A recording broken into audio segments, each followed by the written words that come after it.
It's June 29th, 2023. This is Rook.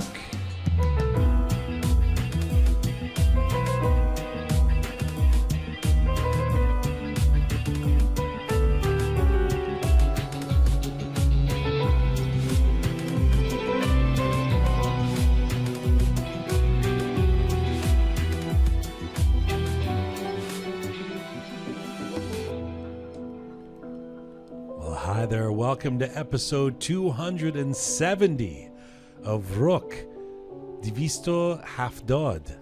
Pegah June. Yes. That's 270 in Persian. Oh, okay. I'm trying to explain. Thank you. Teach you the numbers that way. Yes, of course. Divist is 200, and then Hafdod is 70. Okay. So when you want to put them together, Right. you go Divisto Hafdod.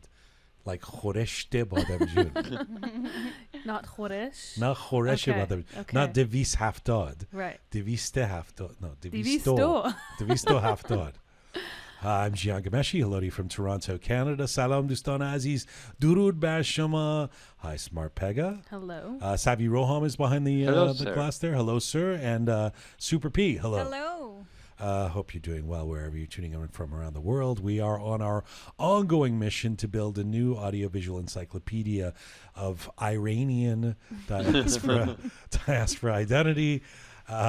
This is episode 270, and this is a special one because we are calling this Is Persian Food Healthy?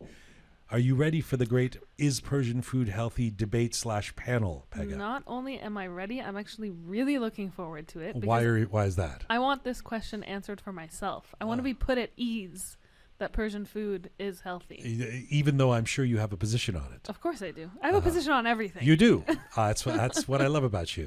What would your position be? My position is that Persian food is healthy. Oh. But what I do have a problem with, there's a caveat here, is that we culturally tend to overindulge. And I think that's what makes people think that Persian food isn't healthy. Are you sure your feeling about Persian food being healthy is not just because you love Persian culture, you like to promote it, you love Persian food, and so you want to believe, you want to actualize, you want to try and convince the world that Persian food is healthy, but actually, if you think about it, think about all that rogan and all of that frying and all those carbs, and do you still believe? Is there a little bit of confirmation bias? Maybe, but no, I really do believe that Persian food is healthy. Truly, jokes aside, and I mean, yes, I am a very proud Iranian, and I do tend to think in exactly the way that you said. Yes. But I think that Persian food, we have, the right amount of meat and beans and vegetables and herbs and all these things, and that's all healthy for you. We have an expert panel coming up. Experts, Pegah. Yes. Experts. Have you ever watched the YouTube show / channel At Home with Tara? I have not, but I've heard of it. Your loss. She is a chef and culinary health coach. Tara Radcliffe will be joining us from Los Angeles. We have the co-host of the Modern Persian Food podcast / a recipe website called OvenHug. Yes. The person behind that, her name is Bita Arabian, and she's in the Bay Area. She will be joining us.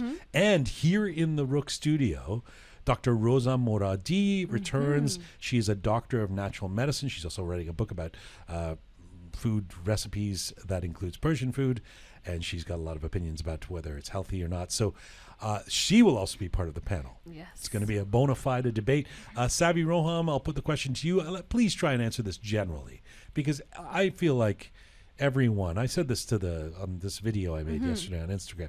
I feel like, of course, we know you could say kuku sabzi is healthy. Right, There's versions of Persian food, make everything without frying it, and don't eat any rice, and lay off the bread, and but that's not really Persian cuisine. And on the other hand, we know that there's indulgent forms of Persian food that if you only ate some of our dishes, or only ate kebab, kubide 24/7, that would not be healthy. But that's also not Persian cuisine. That would be leaving out all the herbs and spices and healthy things that we have, whatever they are. So vegetables. That's what I was going to say. Clearly, we know your position now. Well, my position is, listen, I'll tell you something. I want to believe. My mother was actually kind of yelling at me.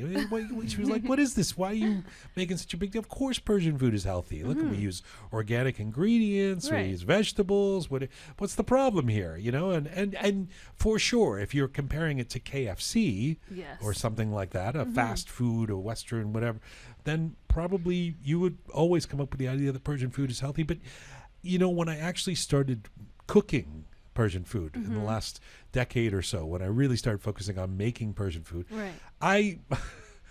it's not that healthy. I mean, it's really hard. I find it really hard to cook. You have to kind of go out of your way if you want to be extremely healthy Right. and be making Persian food. But I mean, can't you say the same thing about every other cuisine? I mean, By the way, like, do you cook Persian food? I don't. No, thank you. Yes. So Talking from zero experience. Yeah. here. One of us does. Yes. But yeah, go ahead. Yeah. Well, no, I was just going to say, I mean, it goes back to what you were saying a couple minutes ago about you can talk about the amounts and the nuances and this and that and make everything healthy or unhealthy, Yes. right? So Yes. I guess. But as a general idea, I mean, it's like, do you think sushi is healthy? I mean, depends on what kind of sushi you're having, because now they have all that sushi where like it's like pizza sushi and like all this stuff. But generally, right? it's healthy. I guess. Yeah, raw fish. Is it though? I don't think so. Mm. Nothing raw is good. Oh. I mean, Listen to meat. you. Meat, though. Well, Raw meat. well, I maybe not don't raw think is meat, good. but there are people who are yeah. on raw diets. Exactly. I don't think it's a good thing. All right. Okay. We can So, ask- Roham, what's your general Yeah, you asked answer? that 10 minutes ago. Yeah, sorry, I did ask You him that. I started went on talking. that. My apologies. You just forget What me. is your what is your general answer to is Persian food healthy? Well, I think generally it's healthy because we grow up with this belief that vegetables and beans and stuff are good for you, and Persian meals are full of that. All so right. yeah, Do you cook Persian food? No. No. Here we go again. Yeah, I love how all of the people who've never cooked, and I'm super P. I'm I pretty didn't sure say you don't. I've never cooked. I have just you say I cooked don't that? Can you make a hot dog? Yes, I can. What is it? Okay, What do you do? Here's the thing. I don't even know. I mean, is there any? You don't do gardening, right? No, not really. No. You're very fancy. You're very fancy. You are smart Pegah. I mean, Thank I you. appreciate the intellect, but surely you can read books and be smart and also do some cook. other things. Yeah. Well, yes. Okay, here's the thing. I can cook. I just don't like cooking, so I don't do it. By the way, it's not a gender. I'm not saying No, I you get must. it. I cook, and I think you should. You might be good at it. I actually prefer baking to cooking. Oh. Yeah. But No, anyway, baking's- sorry, Parisa, you were baking's gonna. very boring. Parisa, Okay, it's my turn Yes. right now. the Mashhad kid, the super P from Mashhad Mashhad. Go ahead. Actually, while Roham was talking, I was thinking when he was saying they were telling us since childhood that Persian food is healthy. Actually, we don't eat any other cuisine in Iran because there is no like Chinese restaurant or Japanese restaurant. So the only thing like we can Good eat point. in Iran is Persian food. That's the only option. That's the only good point. option. Okay, you know? so but that doesn't answer the question. No, now, it does. now that you live here and can eat a million different kinds of Yeah. food every day, I still think Persian food is healthy. Oh, We're Iranian. We have to This is it. promote But our try and be culture. objective. No. you're not being objective. Wait, are you just saying it because we're Iranian? Like that's your stance, that or is you why she's think, saying it. or you think it actually is healthy? I'm just saying because we're Iranian and we Oh. have to You're the promote one who our said. cuisine. By the way, you're the one. I mean, who regularly in the office. There's a Persian place across the street, and there's a couple of other places, and you always say you avoid that Persian place. Why? Because it's unhealthy. It's gross and oily and all of that stuff. It might be just that particular It's restaurant. just that particular place. But Wow. but there is a Shatar Abbas sitting in the kitchen right now. I assume it's Yeah. Parisa's. We don't have to, She we says don't that, have but to she's- promote certain brands. No, I mean she's always there though. She just says that. no, but that's not the place I'm talking about. There's another place. Okay. We won't say their name. we but don't know. We don't, yeah, we don't want But to say Paris, their name. we're always talking about how we don't get food from there because we But feel she gross. usually gets Persian food. Just Yeah.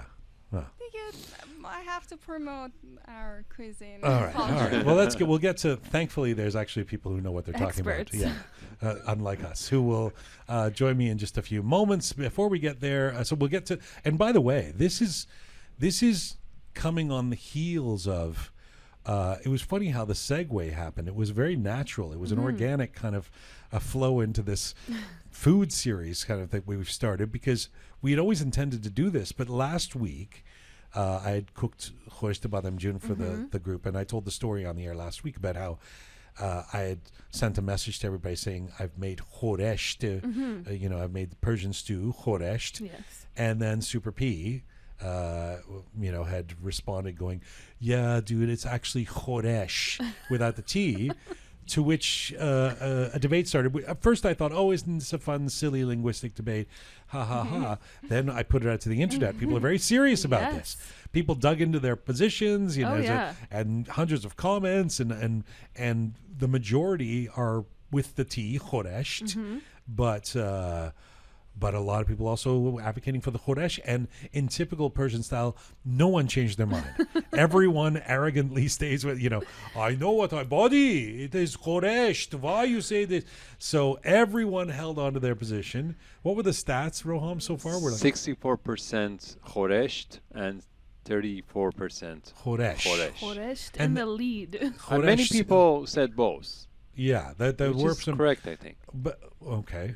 Well, but also, I think there were really compelling, strong arguments, both like the etymology, like there were linguistic kind of arguments, and then there were like regional arguments. There were all kinds of reasons why there's the evolution of language, this khoresht, and then there were some great comments. I think like Bearded Omid said, khoresht is tastier than khoresh. So if it's shitty stew, it's khoresh, or like boring old school. I love that. But the tasty one is khoresht. Yeah. And then, like, it's a really tasty. You have to add teas. Teas, extra teas, So that debate continued. And then yesterday, I made a new video asking, on the heels of the khoresht debate, asking whether Persian food is healthy. We have hundreds of comments, and we're going to get to some of those after the panel, right? Also, no agreement. Nope, still divided. There's some really strong opinions, some... logical reasoning, some interesting reasoning, I'll just say. But, I feel like, first of all, if I were to guess, because we haven't done this scientifically, but just looking at the comments, I would guess that more people are saying it's unhealthy than healthy. See, that's surprising to me. But it's not true wouldn't you say that there's more people saying that? Yeah, I mean... Like the fact that you guys have all said it's healthy. And honestly, I think the most honest comments are the ones who are saying... Of course it's not healthy, but we love it. Those are those people. And I know I'm pissing some people off, who probably including our panelists, who are all going to make the case that, oh my God, it's so it's beans and it's natural and it's organic and how could this be? But and your mom. My mom, I should never disagree with my mom. But my mom that's when you're going the wrong direction. Exactly. Moms have always got the answers. Yeah, I don't know. I don't know about Persian cuisine being the healthiest cuisine. Especially a question about Persian cuisine. And by the way, I don't think you can divorce the cuisine from the way it's, the portions and all of that. I mean, it's how we do it too, right? It's the mound of rice with all the extra stuff and the big desserts and the huge portions. But that's what I was saying. It's the overindulgence that's the issue. That's part of the cuisine, though, right? But it's not part of the cuisine. It's part of the culture. I think it's a little bit different. Oh yeah. Well, the culture's. Yeah, that's a good question. Yeah. That's the next debate. Okay. Is cuisine part of culture or vice versa? Speaking of being healthy, we'll get to the panel in just a few moments. I do have a general question that's completely a sidebar that has nothing to do with this. But this morning I saw one of those videos or pictures of the supreme leader, the guy in Iran, the bearded guy. The bearded guy. Yeah. What's his name again? Sounds like the other guy's name. Khamenei, right? That guy. Yeah. I don't even. You see, I don't follow what's the C-SPAN of Iran? What's the station where it's all Majlis all the time? Is there one? Do they have one of those? Like the state one, IRIB or whatever. Oh, the TV. Yeah. It's IRIB. Yeah. Does that just show the supreme leader talking? I don't think or they something? have like a all C-SPAN. the time. They don't have a C-SPAN. No. You know what C-SPAN is, Roham? It's like the news parliamentary channel. It's just always showing what's going on in Congress or Parliament. Anyway, there's too much to hide. Yeah, that's right. But once in a while, I see the guy sitting and there's a whole bunch of people, and then he'll be on stage. The people are men usually, right? Yeah. Or schoolgirls. That with that weird video with. Anyways, it depends on the time and occasion. Okay. There are many types of people. Okay, well, there are many types of people. But then he's on stage, and he's always sitting in a chair, right? Yeah, that doesn't change. and in his robes and stuff. so I'm obviously being a little sassy about this, but this is a serious question. Why are mullahs so out of shape? Since we're talking about health issues, why are they always sitting down? The guy is always sitting. I've never seen, and this is just in general. I mean, like, I guess there was the one guy, Khatami, who was smiling for a little while, but other than that, they're sitting. They're sitting and even when they miserable. walk very like, they sort of trot. It's not like I don't see any of them like running or playing basketball or tennis or something. And then so I was actually thinking, and it's weird because if it's such a top-down thing, this is our leader, our supreme leader, all of that stuff. Then what's the advocacy here? Is the idea that people shouldn't be healthy? Is going to the gym a Western thing? Is that the problem? It's not about that. Actually, he has been seen hiking sometimes. Ooh. Oh. There are pictures of him hiking. Yeah. Oh. Never saw that photo. Yeah, I've never seen that either. Yeah. R- There R- are Roham, some. Roham, where did you see him Where on the hiking? dark web have you been seeing these hiking videos? There are photos of him hiking. Okay. All right. But I don't think it's I think it's more of like an optics thing and a way of thinking about power. I think in the West, or I'm just going to use Canada as an example, like you see Justin Trudeau playing with his kids and skiing and this and that. And or he Macron, yeah. or Angela Merkel, Right. or But any, the idea is that there are also regular people, whereas in Iran, this idea is that the supreme leader is divine. is different than you, is more powerful, and So that's he why shouldn't he sits. exercise. Well, no, that's why he sits, and the general masses don't, and like it's a power thing. To not waste your breath, not work. Yeah, it's like no, you're don't too, walk too fast. You've got too much power. He's too divine and doesn't need to. Right. It's like those old Cleopatra or whatever gets carried around. Exactly. Fed the okay. grapes and. Oh yeah, I didn't think of it that way. The Roman emperor. Yeah. Exactly. Sitting there and okay, all right, yeah. Well, that's not very 21st century, is no, it? not at all. And But what everything is like everything else about this regime is so Right. modern. What? just this? I'd love to see the guy on like an elliptical, like with the whole get up and stuff, Can you imagine? Yeah, I mean, certainly, I don't want to offend it. Certainly, it's not a religious thing to not be healthy, right? You wouldn't want Muslims. No, actually, he advised those people there to go and Oh, so watch do out. as I say, Right, not as I do. Right. I'll be Right. sitting. Yeah. The rest of you going. I'm sure there's people listening who are either mad at me or have some explanation for that. You can talk to me. I'm actually really serious though. I get it's obviously part of the thing is that they have to stand or sit around and I mean Khomeini. You never saw the guy in a basketball court. I mean, this guy, No. For sure even not. even before he came back to Iran, he was just sitting in Paris. He was sitting in Iraq. He's sitting the whole time. I don't know how do they last till they're 500 years old. They're just sitting everywhere. Actually, Yes. Khomeini was sitting on the floor and Yeah. Khamenei is sitting on a chair. So. Yeah. Oh, that's That's progress. progress. That's Yeah, the 21st that's century. progress. Yeah. Oh wow! But also, I wanted to mention that, in Islam, when we have Friday pray, after the pray, the mullah is sitting somewhere Yeah. and give advice to the people who are present at that mosque or, I don't know, that place. People who are present. Yes. Yeah. So that's actually part of, what he's doing. Right. It's not, During Friday prayers, does he sit the whole time? yes. They don't even stand for the prayers. No, for the prayer, yeah, you he's have gonna to stand. for Stand. the Oh, he's stand. gonna, Okay. For the talk, he's For gonna the sit. talk. He sits for the talk. They usually sit, yes. Momentarily stands. Right. Even in our schools, like we have mullahs sitting somewhere and we have to just sit and listen. The mullah, they're not supposed to be that. They don't want to be that No. active. It's No. a sedentary position. Right. Right. خب خسته میشن دیگه. چیکار می‌کنه که چیکار بکنن؟ They خسته. ate too much Persian food and they're That's gonna right. be That's tired. right. That's right. Oh boy. Yeah, I'm sorry if it's an inappropriate question. I don't want to offend all the The mullahs. Mullahs. mullahs out there. I'm sure there's some very active mullahs doing listeners. calisthenics. Yeah, all the active listeners. Yeah. All the Rook members who are mullahs are wondering, hey, guy, come on. Gold Stop. members.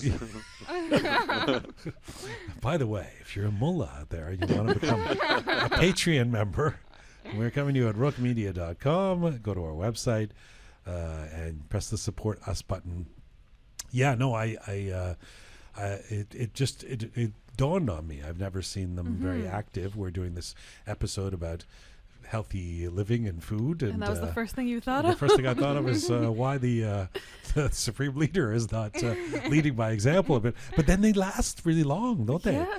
It's amazing. Maybe I we guess need to sit more. if all you do is sit, maybe that's you know, and you don't have as much estrés then, right? Estrés. Speaking of leaders, and maybe we'll talk about this a bit more later. I just should mention that just before we started recording, like an hour ago, there was word that Robert Malley, who has been the U.S. Special Envoy to Iran, he's kind of the most senior member of the American administration, the Biden administration, and his portfolio has been Iran.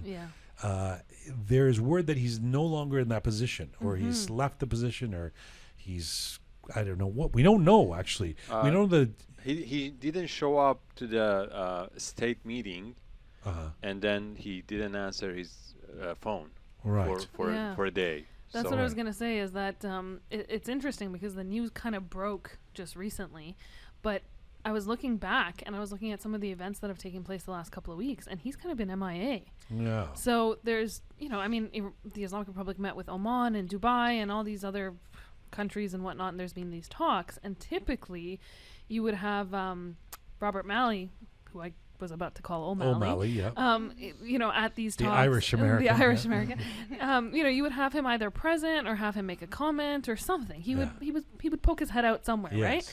And it's been nothing but silence. So if we're looking back, he's been MIA for some time, and now there's all these speculations about what's going on with him. You know, did he abandon his position? Is something going on? And of course, in situations like this, you've got the rumor mill going. So yeah, exactly. So there's some talk of potential conduct related issues, which would be interesting if that came to light. Well, fair to say we don't know the details, but he's kind of a key player because most people will remember throughout that, especially if you're on demonstrations or you're supporting the uprising in Iran, you would know that he was kind of a target because people, Iranians around the world, particularly those of us in the West, particularly those in the United States, were very frustrated at the perceived and real inaction of the U.S. administration, and in fact, the continued, what is seen as the continued enabling of the Islamic regime, including what now appears to be some sort of rapprochement and a resuscitation of the nuclear deal and all of that, and Robert Malley being a key player in that. So a lot of us were saying, you know, we don't want this guy in that position, and I had done an essay about it, resign Robert Malley, you know, or step aside. Do you know how long ago that? It was 8 months ago that I did that essay. Doesn't it feel, that's crazy, huh? That's crazy. Like, in other words, the uprising began, you know, almost 9 or 10 months ago. Yeah. We're almost coming up to it's going to be a year. I was going to say, I can't believe it. We're almost at a year. I couldn't get my head September around this. Will be a year when Mahsa Amini was killed, you know. Yeah. So I guess we'll hear more about the Robert Malley thing. I just thought I'd mention it because his name has come up so much on our show for the last 9 months that it seems strange not to as an act of commission rather than omission. To mention him. We're going to get to the comments that people have made about Persian food. There's a lot of them. We'll get to those after the panel, plus the Rook Roundup, right? Yes. Okay, Pegah, Parisa, Roham, we're all set up, right? We got the panel ready? Yes. All right. Let's get to our panel. All right. Well, we all know that Persian food is delicious, and we know we're proud of it, and we know that no one can convince us that any other culture's cuisine can knock us off the top spot of #1 food ever. But is it healthy? Like, even if you're skipping the 3 a.m. kale poche, is it possible to enjoy a prototypical Persian diet on a regular basis and also be healthy and fit? What are the misconceptions about Persian cuisine? In what ways is it actually good for us? And most importantly, should we actually care? Like, stop raining on my Khoresh de Badem June parade, man. Well, as part of a new food series we are embarking on for a few episodes at Rook, we wanted to devote this entire episode to Persian food and health, an oxymoron. And we've assembled an excellent all-star panel to wrestle with the subject. First up, she's an Iranian American chef and culinary health coach. You may already know her from her popular YouTube channel, At Home with Tara, where she shares her expertise by creating nutritious and healthy Persian recipes. She was born and raised in sunny Southern California, but given her Iranian upbringing, she formed a strong bond with Persian culture and cuisine. As an adult, she began experiencing health issues, prompting her to delve into the study of nutritional values and the use of food as medicine. Through practicing self-care, meditation, breathing exercises, and adopting a proper diet, she successfully overcame her health issues, and she's the perfect blend of Persian food and health expert for our panel. Hello to Tara Radcliffe. Hello. Hello. Thank you so much for having me. I'm so excited to be here. This is great. That was an incredible introduction. I'm like, wow, that's impressive. You were impressed with how impressive you are. Yeah, I'm like, oh my gosh, I sound pretty cool, actually. But no, it's so good to have you on the show.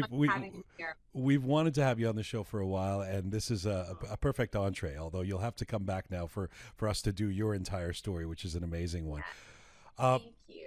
Second, she is an ebullient individual with a passion for teaching, coaching, mentoring, and creating food-related content.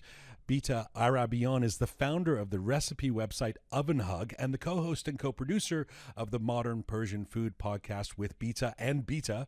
Having grown up in a Persian American family in the Midwest, USA, her upbringing influenced her unique approach to cooking. With an artist mother and a surgeon father, she combines the realms of art and science to reinvent recipes, simplifying them, enhancing their healthiness, and presenting them in aesthetically pleasing ways. Through OvenHug and Modern Persian Food podcasts, she continues to share her culinary knowledge, passion, and unique approach with a wider audience.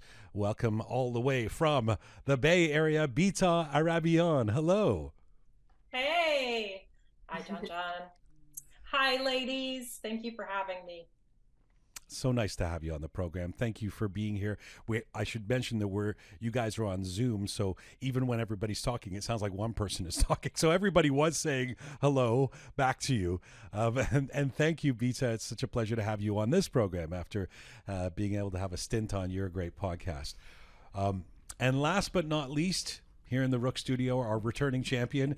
She is an she's an Iranian-Canadian doctor of natural medicine who's gained popularity as an online favorite. She was born and raised in Tehran. She developed a passion for psychology and medicine, received her degree in psychology in Toronto before venturing to the U.S.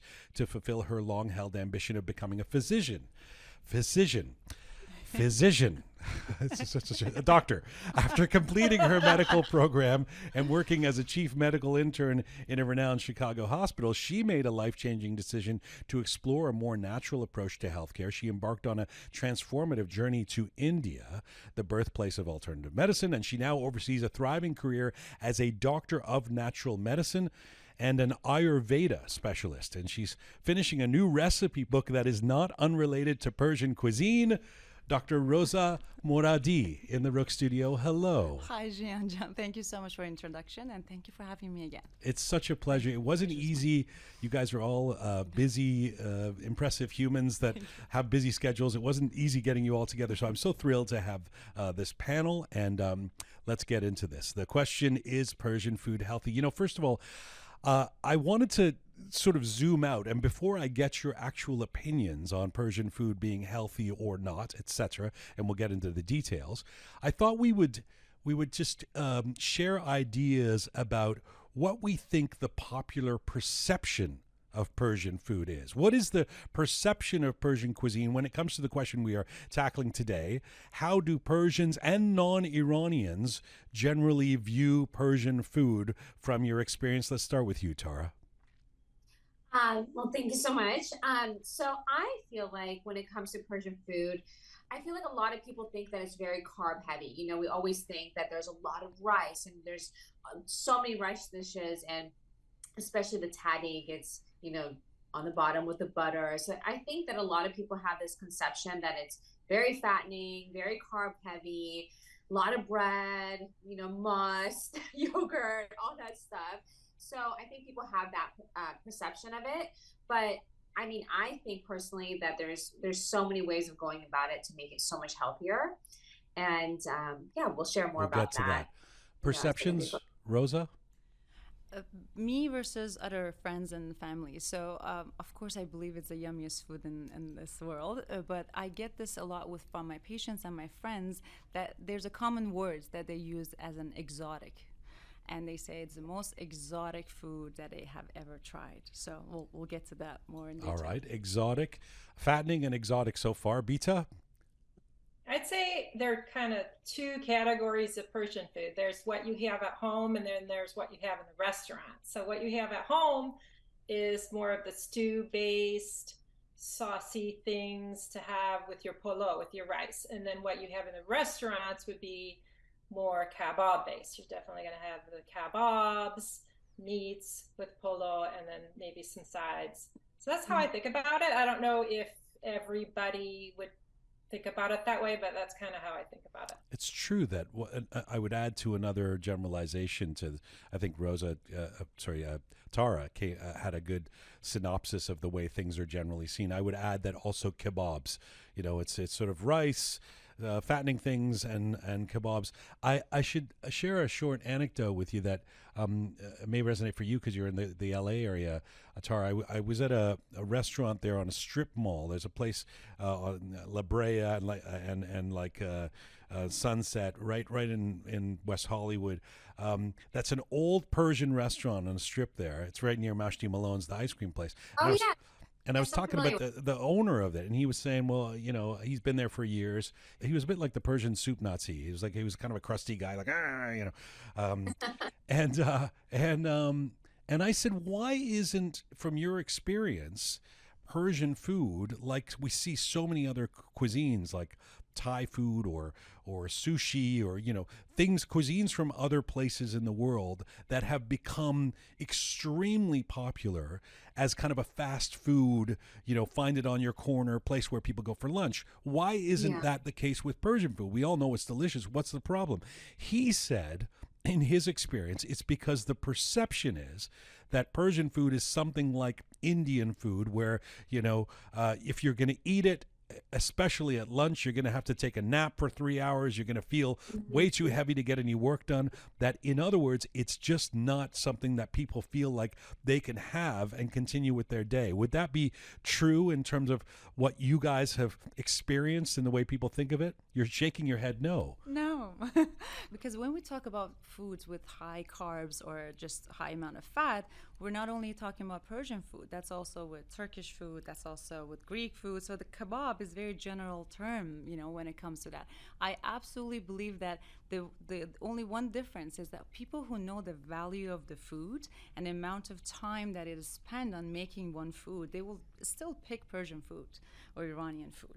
It's just that it all depends on the person by person. So we're talking about perceptions here. Yes. So the general population thinks, oh, I can have these tiny little rolls with raw fish in them, or I'm going to go and there's going to be a mound of rice with this oil-rich stew over top of it, right? Sure. But again, you're comparing food like sushi, for instance, with kebabs and rice, versus they can get kash kebab and then kuku sabzi in the Persian restaurant that is not that heavy and is lighter throughout the day. It all depends on the knowledge of the people and how much they want to actually spend. Bita, any reactions to what my Persian restaurant owner friend there said on that strip? I don't argue with you. I think it also has to do with the word fast food. I mean, it has to also be fast to prepare. So I think of it on that end more than the fast side of getting it quickly. So Persian food is really labor intensive to prepare, as you well know, and the process of making it happen can take a couple of days if you're making korma sabzi, and depending on what forms of ingredients that you're using, and we want to think about those factors. So Tara? Yeah, I just think that people don't know enough about Persian food and the different options that you have when it comes to ordering Persian food at a restaurant. Like, a lot of people think that, like, right away, like when they think of Persian food, they think, okay, rice and some kind of protein, or like a heavy stew and rice, but there's so many substitutes that you can have. And I just don't think that a lot of people are educated when it comes to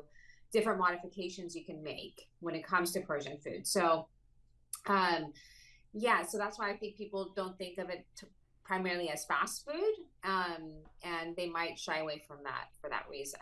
All right. Well, one more general question before we get into specifics of what can be healthy about Persian food, etc.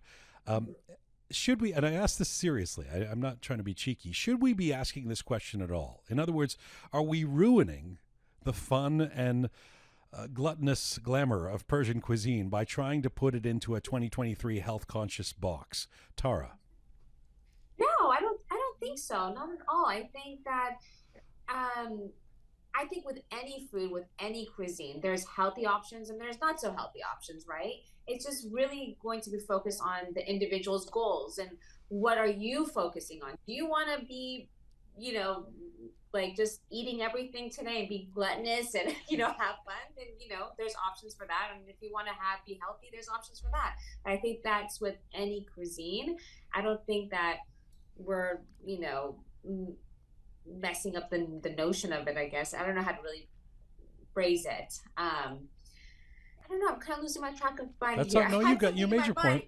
You made your point. It was good. Bita, I'm imagining you've had people on your podcast, on the Modern Persian Cooking podcast, that I got to think that somebody was like, hey, lay off the trying to pick at Persian food. Let us just have our fun. It's delicious. Stop trying to count calories or ask what's in it. Have you had that experience? And are we ruining it somehow by trying to ask these questions? I think you have to ask the question, but it depends who you ask. And by the way, it's Modern Persian Food. I think you said Modern Persian Cooking. Sorry. Modern Persian Food podcast. Yeah. So it depends who you ask. If you ask my grandmother, then she would say, don't mess with it, But then I do think we have to ask the question, because at least my passion is to get our flavors out there, get people tasting it and having it a part of Western cuisine. So I got to keep up with the times. Health is really big. And I think the other question to ask is, what is health? That's another big question, but total health, mind, body, soul, and diet and food is just a huge factor of it.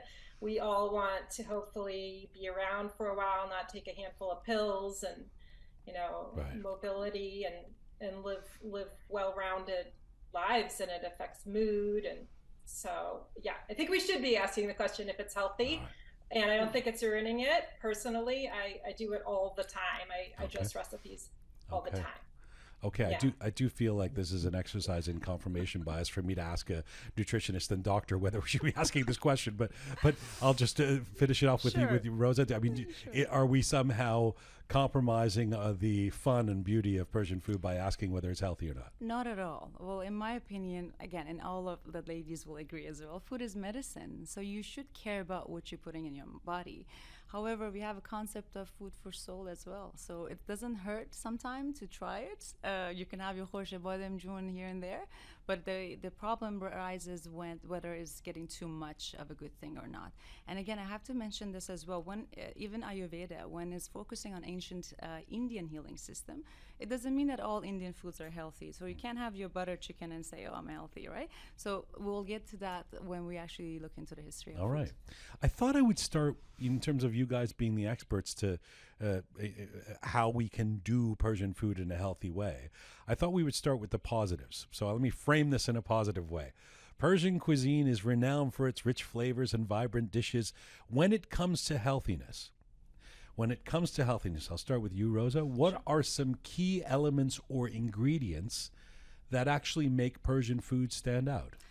Spices, number one, saffron to begin with. And again, if you look at the dessert, the food, the rice, everything from the history of actually making Persian foods, if you look into deep, it was just the spices and combination of the aroma that gives that rich flavor.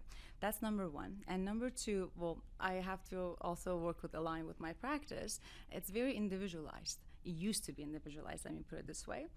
Like sardis and garmis, very unique to human being. The way that each khoresh or stew was made back in the day, it was actually prepared the way that it was actually healthy. And it changed through time to what we call qeimeh right now today. So I would say the main thing is the spices and also the combinations of the food combinations. So how do the spices interact vis-a-vis healthiness? In other words, what is you said saffron, for example? Is saffron healthy? Of course. Now we have a lot of studies that during mental health, saffron is now, we have pills of saffron to be actually used for the mood, for many other health issues that has been prescribed, even saffron or cumin or turmeric. Iranian food has this unique combination of spices that will not only give the aroma, but is also has a lot of health benefits. Little did I know when my mom was putting saffron in everything. Everything. She starts with the saffron. Love it. Bita, the same question to you. When it comes to healthiness, what are the key elements or ingredients from your perspective that make Persian food stand out? It's going to be hard for me to keep it a minute or two. Definitely vegetables, plant-based, khoresh, herbs. So vegetables, herbs, beans, legumes. So when you think about a plant-based way of eating, Persian food really fits the bill, and you can choose lean meats. And I totally agree about the spices and the aromatics. We have an episode on the medicinal properties of Persian food with Dr. Batab Jafari. She's a professor of pharmaceuticals at UC Irvine, University of California, Irvine.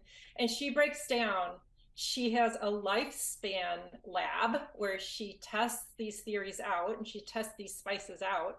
And she has tested hundreds of spices and concluded that literally they're almost all Persian spices. Saffron is on there, turmeric is on there, cinnamon and the warming properties. Saffron has mood lifting properties. Rose, the essence of rose. I've got my rose scents going all the time. Mood lifting. Do you remember your grandmothers sniffing a little vial of, rose essential oil to lift their spirits, or at funerals? It all kind of ties together. So. Nicely done. Yes. And Tara, go ahead. Yeah, so I agree with the girls both. Definitely when it comes to Iranian food, the number one thing that I think is the healthiest part of it is definitely the spices, the saffron, the turmeric, with all the anti-inflammatory abilities that it has. And then what I noticed with Iranian food too, and why I continue to cook it for my American family, I literally have 3 American little boys here and my American husband, and they love it, is because it's like whole foods, whole ingredients. You're not really putting anything processed, anything out of a box. It's like everything is fresh and, fresh produce, and your meats are, I always get my meats organic and grass fed. So I feel like I have a lot of control when it comes to stuff like that. But, and, when it comes to the more like frying things, we try to avoid that. But I think I think that the whole ingredients and the spices are the most healthiest part of Iranian food. Could I just ask a technical question? For example, with the saffron, with saffron, we don't just sprinkle saffron on things. We boil it, we turn it into a liquid. Does that take away some of those health properties you're talking about? Yes. So yeah, of course you don't want to cook too many spices too much, right? It takes away a lot of its properties. But if you're having a lot of it, I don't think the saffron that we use in the dishes has too much of a component to it that's going to be almost like a supplement. It's not gonna have that kind of power, but it's like what Rosa said and what Bita said. It's the aroma of it, the fragrance of it. It's kind of like a whole mind body experience, I guess, when it comes to eating with the saffron. Do I think it has that much property in one dish where it's going to make a huge difference on your health? Probably not. But it does something, especially if you're having Iranian food a lot and you're having the saffron a lot. Okay. It will start. I'm going to come to you, Bita. Rosa, you were both shaking your head and nodding your head, depending on what Tara was saying. So tell me what's going on with you. Yes. Well, it makes I agree with her. It depends when you're actually using it for a medicinal way. So it comes down to the dosage of every single herb or spice. So of course, when I actually want to use it for my mental mood and stability of the mood, I'm going to use a concentrated amount of saffron. But if I just wanted to use it as aroma, because there's a lot of studies that memory is connected to the food that you're actually consuming. So that is just to bring back the calmness of it and the memory of it, versus you actually using it as a supplement. You're going to get the more concentrated version of saffron, of course. So there's a difference here. And when Tara was saying that Persian food is whole food, it's not processed food, that's where you were shaking your head. Why were you? It's okay. It's okay to disagree. What? I'm sorry, Tara. Tara, it's not that I disagree. It's just that she's very lucky that she's getting everything fresh. However, nowadays in Toronto, for instance, you find a can of ghormeh sabzi, and you put that in your ghormeh sabzi. So there's not a lot of fresh vegetables, number one, and they're time consuming. So not everyone has that privilege. Bita, we talked about this when I had the chance to be on your podcast. How there's like Chef Boyardee versions of Persian herbs now that you get in a can and you pour it and go, I made ghormeh sabzi, and I'm assuming. Yes, praise someone. Praise Allah. Sure, Horesh. I'm all about it. So I'm assuming that those are not the things you're talking about when you're talking about the health properties of the herbs and spices of Persian food, Bita. Oh, it still has benefits, absolutely. I think your original question was about like forms of saffron. We have an episode on saffron, so all about saffron. But yeah, the form, you asked about spices, the form of the turmeric, it matters if you really want to be, scientific about it. If it's from the root and it's fresh, the freshness matters. You don't want to maybe boil it out or, freeze it too long or something like that, because it does affect the nutritional value, as your doctors and experts and nutritionists here can, I'm sure, tell you more about. But yeah, you still are getting fiber. There are still some vitamins and minerals. Again, elaborate, please. But whether it comes from a can or frozen, it doesn't turn it into, pasta. It's still a vegetable, right?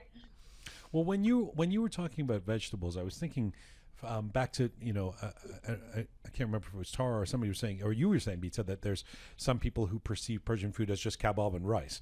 For those people, they're going to be surprised to hear that there's vegetables at all. What is coming to mind when you're saying one of the healthy properties of Persian food is vegetables? What vegetables are you thinking about? Bita. Think lubia polo, green beans. Think okra, think eggplant. There's so many vegetables. It's really veggie full. I personally eat a plant-based diet, and so I can have Persian food every night. It's very vegetable rich. Think karafs, celery stew. All of our stews have vegetables. We have beans, we have legumes, lentils. I think personally, world's most nutritious food, adas, lentils, folic acid, protein, fiber. Ladies, chime in. Dr. Rosa, do you agree?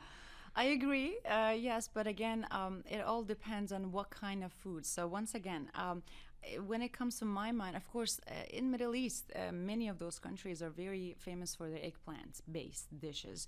And I would say, are we talking about Iran, like original food, or non-Iranian, like the people who not live in Iran? How does that affect the eggplant? Because each single place of Iran, north, south, they all have different foods, right? Different variety depending on the environment, depending on the needs of the area. So, for example, if you go to north of Iran, then you're going to see garlic-based foods versus south of Iran. So you have to differentiate that between original food of Iran and versus people that consume that food outside of Iran. And what about the idea of lentils and adas? I love that. I love that. It just depends on, again, I'm all about personalizing food. So how are you making your adas? When are you having your adas? Are you soaking them before or not? So it's all about preparation and also how fast forward you're actually making it. What's the when are you having question? What does that mean? When are you having your adas? What are you talking about? Is it prep for a lunch, for a dinner, for what time? Makes a difference to my health? In my opinion, it does. However, it's when always... shouldn't I eat adas? No, I'm not gonna. Don't do this to me. Don't do this to me. At what moment in the day should I be avoiding Anna. No, don't do this. So I am not lying right now. I had a couple spoons of adas before anything Me else too. was How serving. dare you? It's no, me too. no Me adas too. before 6 p.m. for you. No. No, you were making a point. I don't mean to make fun of it. What was it? So, for example, I prefer all those like a stew or soupy foods to be consumed in the dinner time. That is not heavy. And again, if you want to have your protein, even the veggies that are high concentration of proteins, you can have them in lunch. It's okay, but make a lighter food throughout the dinner. Or if you're not having any options of breakfast, adasi, it's a perfect way to start, but not with a lot of starch or a lot of sibzamini in it and stuff. When Make do it I simple. have my mounds of kebab? What is the best time of day for that? Lunch. Do you eat? You don't eat meat, do you? I do. With, Oh, It's do you? time, perfect. with time to digest. That's nice. You Yeah. want to digest that. You want to get that through your body. If I eat kebab at lunch, I'm done for the day. I mean, what am I? I'm gonna pass out. I need a siesta. No, what was your question? Sorry, I forgot. My question was, when's the best time to eat the meat? Yeah. Oh, so I do eat meat, but maybe once a year, maximum twice a year. Again, food, every part of a food is Twice a year. Yeah, maybe. Yeah, Wow. yeah. But again, I have my bone broth and all of that. So, and I'm talking about beef. Right, Like I can have chicken or turkey. Okay. Yeah. All right. Yeah. Tara, let me. Actually, I'm going to ask you all this question, and People raise their hand. Rosa and Bita, you'll have a chance to think about what the question. I'll put it to Tara first. Sure. Give me an example. I mean, when we think of Persian cuisine, we think of hearty stews, fragrant rice dishes, some of our most popular dishes, right? How can someone who wants to prioritize their health make conscious choices within these traditional dishes? So if you can think of a dish that you make in a certain way that you believe is healthier, or that you prescribe to do it in a certain way, this is your chance. Tara, we'll start with you. Go ahead. Well, for me, I am huge believer that every diet, everything we eat is extremely individualized, right? So my health goals and what I can consume is going to be completely different than what Rosa or Bita is going to consume, or you're going to consume, right? So these ladies, for example, are majorly plant-based or avoiding a lot of meat dishes, versus me, I'm like a carnivore. All I want to eat is meat, and I thrive off of that, right? So it just really depends on what's going on with you individually. So I know for me, like, I do better when I avoid the starches, and I avoid the adas. Actually, adas doesn't do well with me. My bloat, it does not make me feel good. But if you put a bowl of calapacha in front of my face, oh my gosh, I will have energy until like 3 days from now. I'll be thriving off that energy. So it just really depends on you. So whenever I, spoke to any of my clients in the past, and they talked to me about, what do you think I should eat? What do you what is going to make me feel good? I always tell them, like, first of all, talk to your doctor, see where you're at. What are your labs? What do you need to work on? What is going to make you feel good? Don't worry about what is going to make me feel good or what I think is going to make you feel good. You have to focus on you, what your health goals are, where are your markers at with your blood work and everything. Is your cholesterol high? Maybe avoid the meat, all these things take in account. So I can't say like one So thing is your prescription for health is calapacha every day. for me. The topic, actually, the show should have been, is calapacha healthy? I didn't know somebody was going to defend it so elegantly. Calapacha. You know what? It's actually so nutrient dense. It's insane. Will you explain what that is when Okay. our listeners? Yes, go ahead. don't know what that is? Tara, why don't you explain what we're talking about? That's a good point. So Yeah. calapacha is an amazing blend of everything in the sheep's head. I mean, brain, eyes, tongue, cheeks, all of it. And then also you're going to have, sometimes we'll add in the intestines of the sheep, the feet, the joints, all of that stuff. So we pretty much eat every aspect of the sheep, and it's my favorite. It's your favorite. Tell Wow. the truth. Tell the truth, John.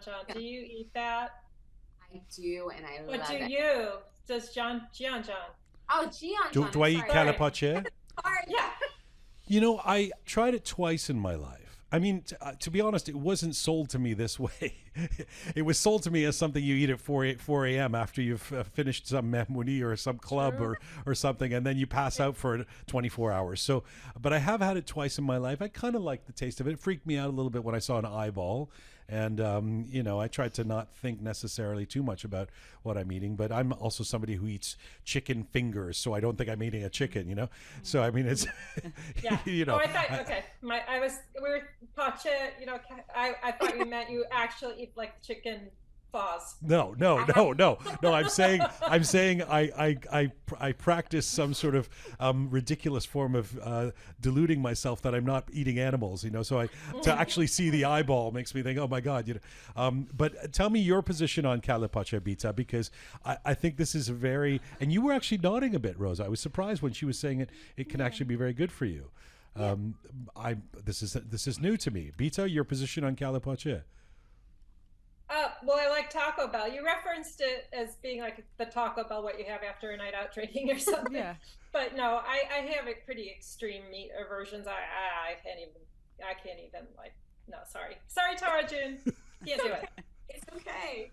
I love the diversity on the panel is perfect. I didn't know we were going to have this much.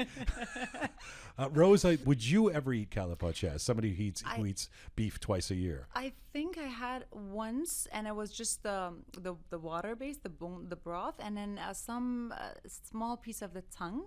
But I was nodding when you said after a club or mehmoni, because I love the gathering of it. So if anybody calls me and says it's 4 a.m., let's go for kalapacha, I would go, but I wouldn't eat it. I would just like the whole. Would just have a little bit of the water maybe, but it's too intense for me. I have to be honest with you. Like I can't even get near to the eyes. Tara, you were talking about fresh ingredients. Where do you find this freshly? Is there a sheep farm you go to for your kalapacha? Where? Shockingly, in LA, we have a lot of Iranian markets that have everything of the lamb. It's not hard to get. In LA, it's like I can walk into any Iranian supermarket and have any part of the sheep. Okay. Well, let me put that question that I put to you to Rosa and Bita about a traditional Persian dish of some kind that you have done a version of, or that you know of a version of that you believe has real health properties. Rosa, go ahead. There's many of them, actually. There are many of them. And as a matter of fact, when I'm actually seeing each patient, there's a different recipe for each patient. I need to make that note. It's a very time-consuming amount of time that I have to actually write for everybody, but I love doing that because, as Tara said, it's very, very individual-based.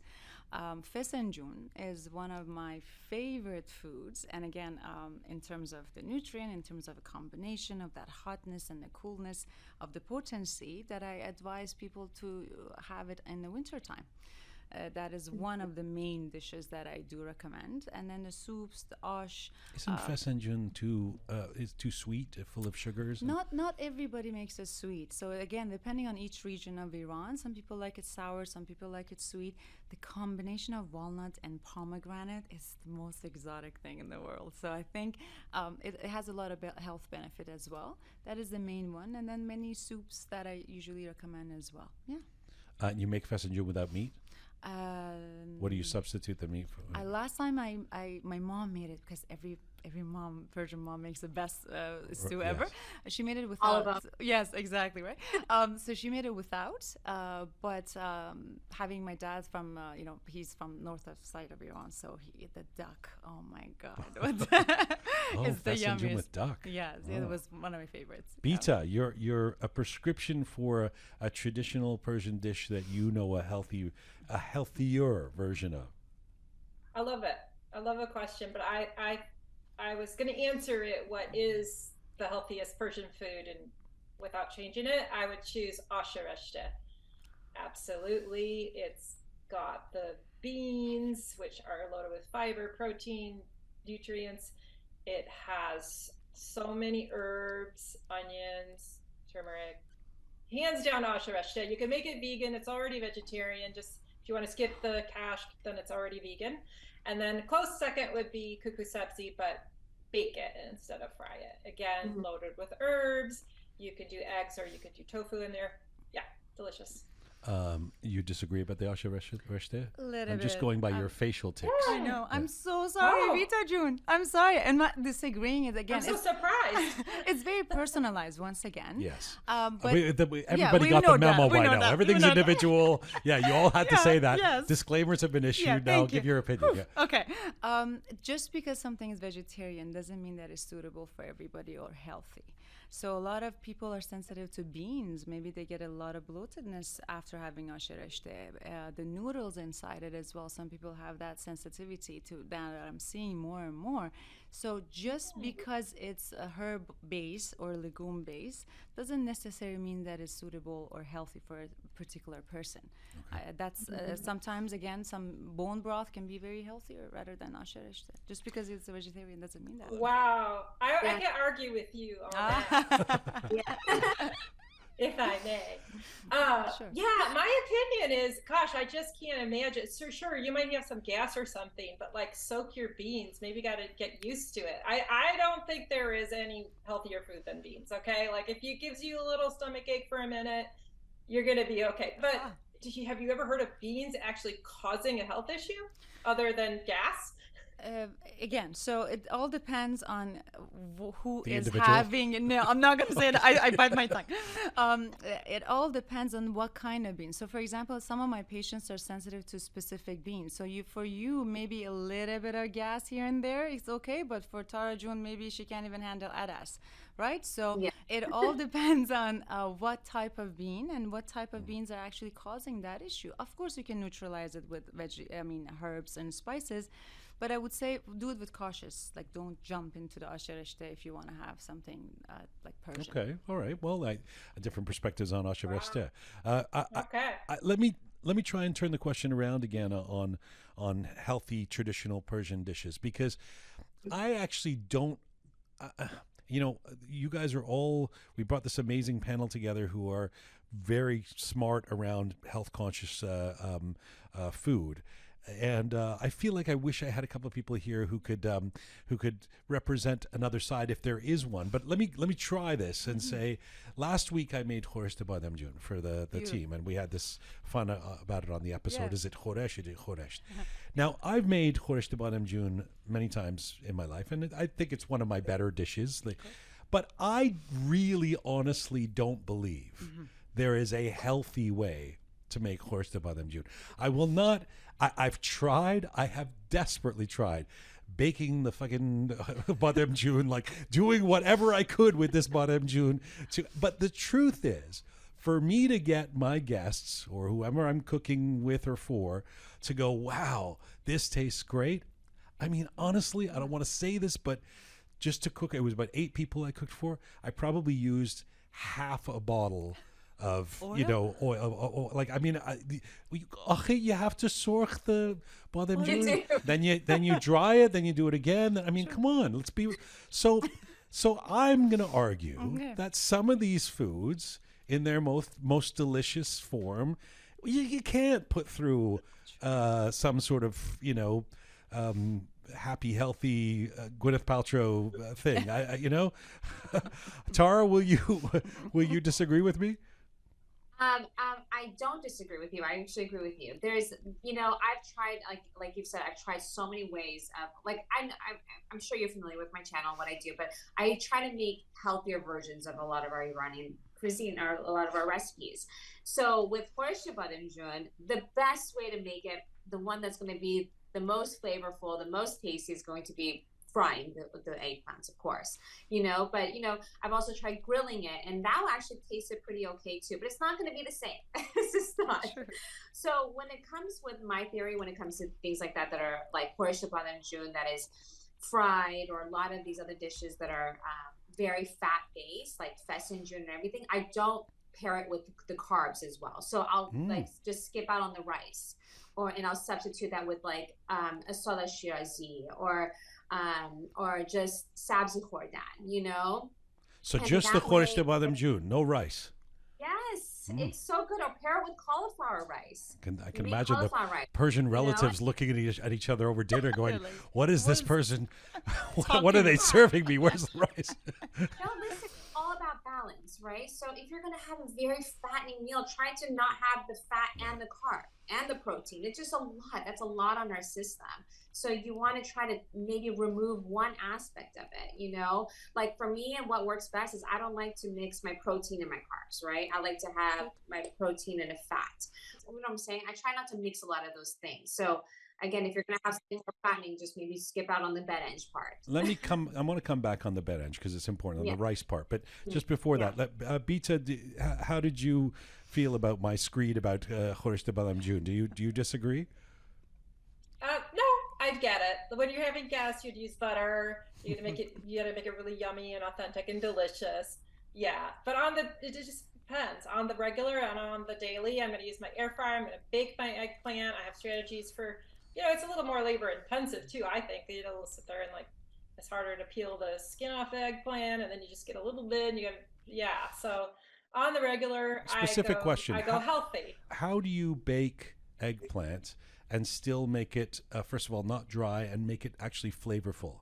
I haven't figured out how to do that. Right here. You can put it underneath the broiler. That's going to give that really nice crisp to it. And it's going to bring in a lot of flavor. And then also, if you have an air fryers are great as well. Great tools if you're trying to look for a frying substitute. So I like that. Let me actually piggyback then on what you were saying, Tara, about the elephant in the room, which is inevitably rice. I mean, it is a staple of our cuisine. It is, of course, often associated with concerns about carbohydrates and glycemic indexes. What is our position on rice? Is there ever a good time for me to eat a bunch of rice, Rosa? Well, I have to answer the previous question as well. Yes, if rice, for me, first of all, if you want to have, just stick with the biggest meal of your day as a lunch. And nobody's telling you to give up your Persian yummiest food of Khoresh de Balamjun here. I don't even do that to my patients. However, don't have it every day. Okay. Like once in a while, if you want to have Khoresh de Balamjun, have it and enjoy it to the max, and do not feel guilty about it. Just enjoy it. Rice, it all depends. Once again. What if I make more than one portion? Then I have to eat it every day. Don't do this. Don't do it. No, don't do it. Don't do that. Okay, all right. Yeah, because I have to agree with Tara June. The fact that she said without rice, and I was nodding my head. I was like, yes, because Khoresh, kalami Khoresh, the word itself, it was like Khoresh mas, some bread in the yogurt, and that was called mas, Khoresh mas, and before, and then it turned into a stew, and then etc. Then adding of a rice was another step during history. If you go by the history, it was never in rice added first. Oh, interesting. First, the stews weren't always paired with rice. No, it was with bread. Okay. And then it turned into to be served with rice. Right. So if we go back to our ancestors, right, the healthy alternative to rice, bread. No, no. But again, she doesn't like to have a carb. Again, it goes back to the food combinations. So I wouldn't do that as well. I wouldn't have it with rice too. I will have it alone. Bita, where have you gotten to with rice in all of your conversations around Persian food? I love rice. I have a deep passion for rice. I am polo khor and make it every day.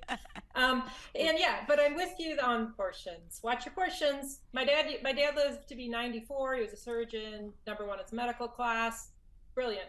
And he used to say you could even eat a little bit of poison and it won't kill you, and with a Farsi accent, not like that. But not advocating that you go eat poison, but a little bit.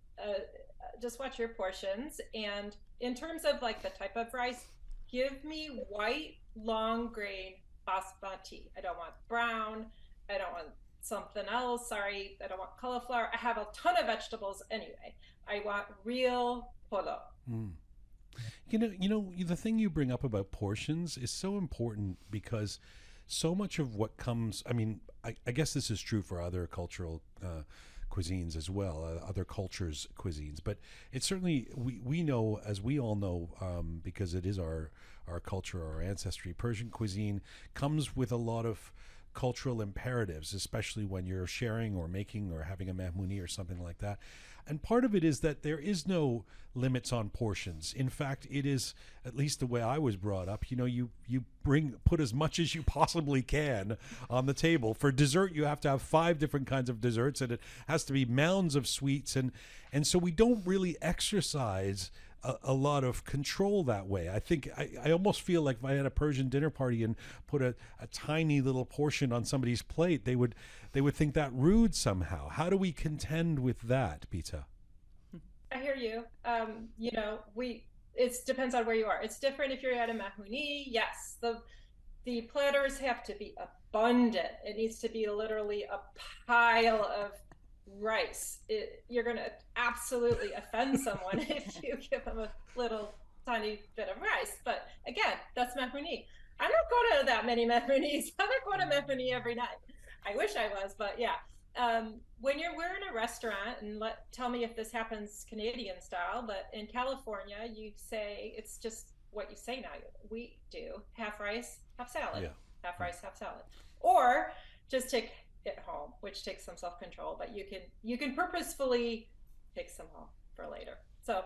Right. But most good Persian restaurants I've found, even when you say the half rice, half salad, it's still a mound. It's just a slightly smaller mound, which quite frankly I devour and then feel guilty about afterwards. Tara, what have you observed about our abilities around portion control as a culture? That's really hard, because I feel like in our culture, it's like in our roots, in our blood, to be very, like Bita said, like very abundant with our food. I think culturally we love that. It shows some kind of significance for us. I still don't understand it. But, I think that it comes down to just your own individual self-control. You got to know how much is going to what's going to make you feel good, right? So that's a little difficult, but I mean, I love that part about our culture and how abundant and how much we serve, It's just, I think it's amazing, because I think with our culture, the reason why we do that is to bring everyone together, to like, I know for me, like my mom growing up was always, even when it was us 4 in the house, she used to always make so much. And my dad would be like, why? My mom would be like, the neighbors are going to come over, or our friends might come over. It's like, we're always ready to have food just in case someone pops home, or just in case there's extra guests coming to your mahmouni. I think that's our whole perception on why we do that. It's always to be inviting and have people over. Let me come back to that, because that's such a great point, and I don't think it's unrelated to health. But just on the portion idea, how do you contend with this, Rosa? I agree with you. It's very, very hard. However, I think it has to do a lot with the habits. People change, habits change. We're not eating with our hands anymore, like back in the days, right? So we can actually adapt to a newer version. I love that idea of our culture, that coming together and serving and prepping foods. However, it can be healthier. Do not serve food at 10 p.m. when you have mehmooni. You start having a little bit earlier time, so that this is a impossible. Little. I know. Midnight, the buffet comes out. So see, you can make a change. So what I do is, in my personal life, I start doing that, and then my friends and family will know this, and then we'll slowly but surely. Nice. Yeah. Let me ask you this, not unrelated to that question, to all of you, with the notion of portions in mind as well. Persian desserts, right? I mean, they're splendorous. They're known for their sweetness. They're known for indulgence. What can we do? What would you do if I said, I'm going to come over to your house? Please don't overdo it with the desserts. What would be something you would serve that would not embarrass our culture by being too, stingy or something like that, but at the same time would not overdo it on the unhealthy index? Tara? I know for me personally, when I've had people like that, because I have, because I always go crazy with the desserts, and I've had people say, please no desserts. I'll have a bowl of fruit, assorted fruit. I think that's very, I love that, with khiyar. I'll have khiyar in there, any kind of fruit possible. And then korma. I love having korma as a little bit of shirini afterwards, and I'll sometimes put a little bit of feta in there, drizzle some honey, some nuts, on top. And I think that's a beautiful dessert. It's very light, very healthy, and it's a good substitute. So, Bita? Yeah, our parties always have a stupid amount of cakes. Like everybody brings a cake. There's just way too much cake. But hosting, a fruit tart, that's wonderful, right? It's got fruit on it. You know what I'm talking about? They're always at the mahmouni. It's the like pie with the custard inside and then the fruit all over the top of it. I think that's perfect. And then some little shirni, some little Persian cookies, and maybe some cake lava, those little baklavas that are cake-like. What do you do with all the cakes when you have a mahmouni? Eat them. Just eat them throughout the week. Eat it for breakfast. Not helping the answer the question. Rosa, what's your idea around dessert? I have to start with something else, if you don't mind me. Everyone's an individual. I know, no. Depending I'm on over that. I'm over that at this point. Right, yeah. You need to change a little bit of the habit and culture, I think. No, you do not have to serve desserts, number one, and you do not need to eat it. So, tarofo, like kenar bezarin, like if I'm not having it. That's a dramatic shift. I know, but that's a dramatic shift. But it is a good start. So if I'm going somewhere and I do not want to eat dessert, I politely say that I'm full. I don't have it. But a little bit of fun, of course, here and there. I don't make desserts at home, but again, I make all the pastries at home myself. So coconut, shredded coconut, everything that can actually be made with khorma, with dates and coconut, shred of coconut, is fantastic. I wouldn't go with a bowl of fruits or well, Tarjun mentioned the fruit, and that is also a Persian thing where we put the big thing of is fruit. I don't agree with it, to be honest with you. After a meal or ever? No, it should be at least 30 minutes to 40 minutes if you want to go really strict, an hour after a meal to have your fruits. So usually it's pointless. And again, the idea of mixing, because we wanted to put everything out there, it's not good for a digestive system. But we always did that in our family. What's wrong with the fruit after too close to the meal? It's too hard on the digestive. So each like fruit, if you're having carbs, if you're having proteins, it requires different time for digestion. Digestive enzymes rather than fruits. So even if you're serving your fruit, just one type of fruit, I would say go for it. Wow. Yeah. Tara? I agree with her actually completely. Okay. I don't eat the fruit. You just put it. Someone else wants to, they can. But I'm 100%. This is another Persian thing. I put out all of these things. I don't eat them. Yeah. Bita, go ahead, Julie. It's like so true. We do that culturally. We put out everything. But Yeah, and my mom, growing up, because we were growing up in Canada, my mom would do that thing with all the like 3 different fesenjun and sabzi polo, and then she would make a lasagna.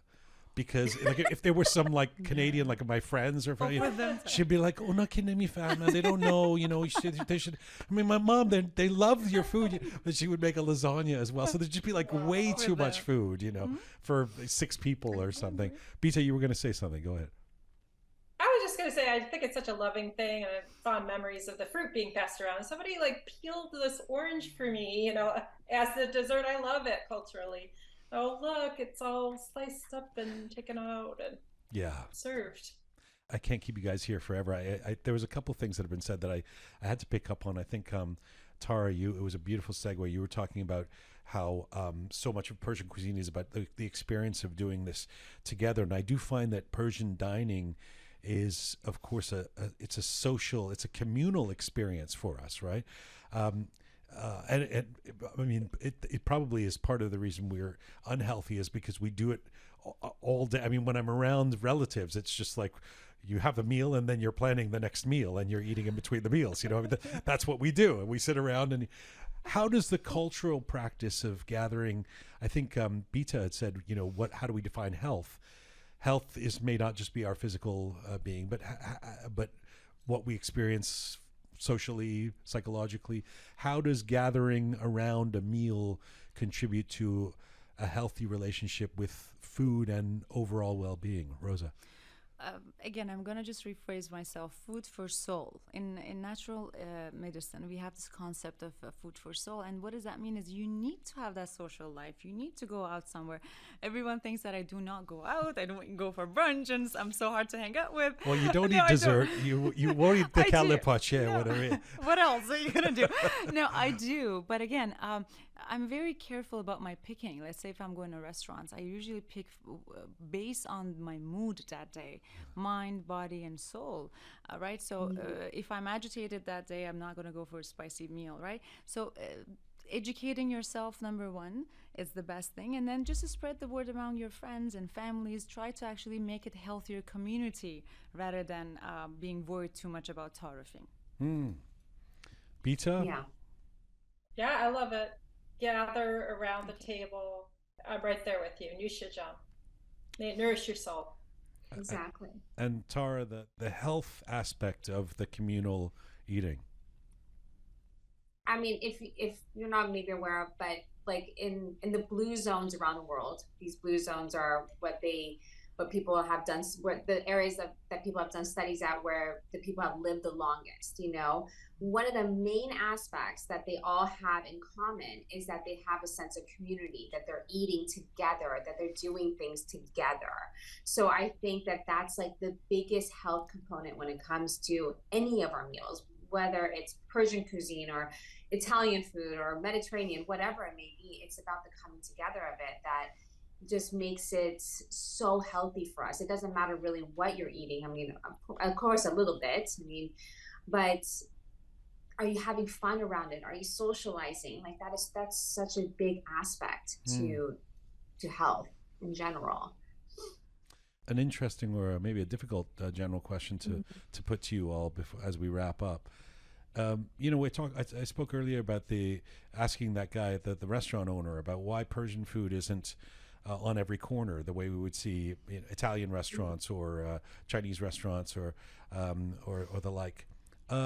That's obviously changing in Toronto, we would know, but that has to do with the explosion of Persian immigrants that have come here. I mean, there's now hundreds of Persian restaurants all over the place in Toronto.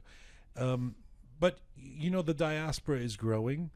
We are in the millions now outside of Iran. What would be your prognostication if you guys were to guess or to make a prediction around the future of Persian food in terms of the global context of people's interest in it? You all do things in social media and in media that you hear the feedback in terms of the interest in it and the actual mechanics of getting Persian food out there to new consumers. What are your thoughts and predictions? Maybe I'll start with you, Rosa, then Bita, and then Tara will finish off. Sure. I actually started, in my social media as well, long ago, about talking about, for example, if zeytun parvade is rated at the best cold appetizer by Atlas Taste, I post that and I talk about it. The cultural talk is a huge factor. So if you want actually your community or not Iranians to actually try it, they love stories, they love cultures, they like to know why. So when I'm saying to my friends that, did you know that yakhjal, the refrigerator, was invented by Persians? And they're like, what? And then I sneak in that falude or bastani in there, then they get interested. So my prediction is actually it's growing. And also with the growing popularity of finger foods now, we don't have kufte as a huge amount, but in a small portion of finger food served nowadays, or kuku sabzi, is getting it easier for people to have access to it. Yeah. Bita? It's on the verge. It's coming. Get ready and get hungry, which I am right about this time. So hungry, mouth-wateringly so. It's coming. Tadig tacos, San Diego. Wow. Tadig tacos. Yeah. Crunchy rice, khoresh inside. June rice, little like tachin cups with khoresh over it. Here, it's here. Tabei's Mindful Kitchen. Tabei's Mindful Kitchen is like a vegan food truck and in Data Point, and he's doing vegan food, Persian burgers. You wouldn't even know it's vegan. Kotlet, oh my gosh, I'm so hungry. Zood is fast food. Zood in Newport Beach at Fashion Island. They're doing it, you guys. I ate it. It's amazing. And the other way is it's in delivery form. It's coming. I'm super excited about it. It is coming. Persian flavors are real, and they're going to be at your doorstep. That's really exciting. Mm-hmm. That's really, I mean, I love that you just, I mean, there is somebody listening in Indiana right now or in Brisbane, Australia going, must be nice in Southern California. It'll come. It'll take some time probably to get to, Elkhart, Indiana and Brisbane and stuff. Australia, I think it might come sooner than later. Tara? For sure. Yeah, I'm right there with Bita. Like it is, I feel like it's already booming. That there's a lot more attention to Persian food right now. I'm noticing like a lot of social media influencer food bloggers. They're doing a lot more Iranian-based recipes that they're showcasing on their page. I feel like a lot of people are making like almost like Iranian versions of American dishes. I just feel like there's a lot of fusions happening. A lot of attention is being brought upon Persian food. And it's becoming a bigger thing than it was like 2-3 years ago even. I definitely see that boom happening. I see a lot more attention coming towards it. Even towards my channel itself, I just see a rise happening with Persian food. And a lot of my viewers are now American, which it wasn't like that before. So I'm right there with Bita. I agree with her on that. I've really enjoyed this. I'm also hungry, actually, Bita. So hungry. Just drinking water. It's a disaster. I just want to eat everything that you guys have mentioned in the last hour. But I'm going to eat it without rice and adas or no adas, and depending on the individual. And I will not offer any dessert to anybody ever again. It's all about balance. It's all about balance. Yes, you can have your khoresht and eat it too. Thank you, Bita. Thank you for that tea. That tea meant a lot to me. Listen, I can't thank you all enough. I think we're going to get a lot of reaction and thoughts from people who are listening right now. And please give us your thoughts, and we'll share them over the course of the next few shows. But I really, really appreciate the conversation. I've learned a lot personally and about the three of you in particular, your eating habits, and about Persian food and healthiness. Was there anything we missed? Anything that you needed to add? Anybody want to add something about health? I mean, I know we just scratched the surface, but yes, Bita. I think you should start a debate now on your Instagram to bean or not to bean. Who knew that beans would be so controversial? Oh my God. Or calapacha. That's another. Is calapacha healthy? That's the next one for sure. Yeah. Tara, thank you so much. Such a pleasure to have you on the program. Yeah, I honestly wanted to say thank you to you all. I've gotten a lot of insight through this call, so this has been really, really amazing. It's such an honor to be with all of you.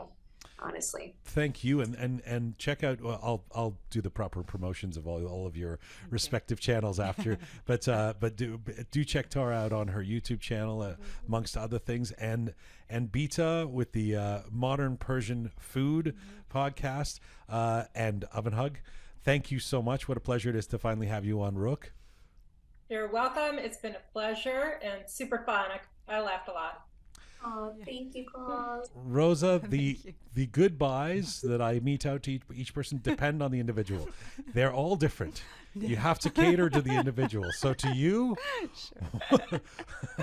my goodbye is thank you. It's always such a pleasure to have you on the program. Pleasure is mine, and I would like to thank the other ladies as well. It was fun. Thank you. Very fun. Hope to see you all soon. Thank you again, and happy Memories. Bye. Thanks, Bita. Bye, Tara. Bye. Khodafis.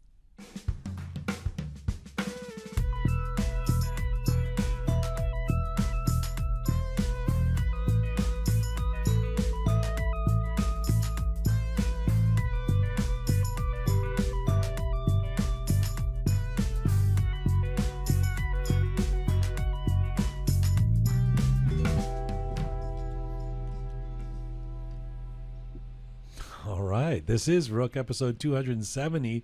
Is Persian food healthy? Wow.